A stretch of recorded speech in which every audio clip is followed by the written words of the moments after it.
মন্ত্রী হিসেবে শপথ নেওয়ার আমন্ত্রণ পেলেন যারা। একাদশ সংসদের মন্ত্রিসভার সদস্য হিসেবে শপথ নেওয়ার আমন্ত্রণ পেয়েছেন ৪৬ জন সদস্য।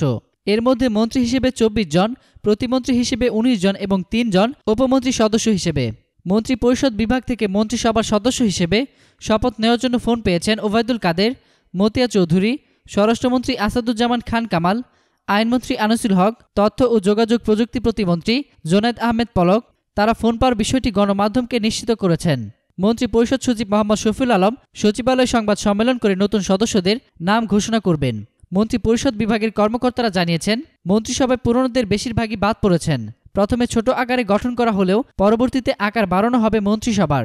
এদিকে নতুন মন্ত্রিসভা গঠনের তোড়জোড়ের মধ্যেই নতুন সদস্যদের জন্য ৩২টি গাড়ি প্রস্তুত রেখেছে সরকারি যানবাহন অধিদপ্তর। পরিবহন কমিশনার সৈয়দ আব্দুল মোমিন জানান, মন্ত্রিসভার নির্দেশনায় তারা সার্বিক প্রস্তুতি নিয়ে রেখেছেন।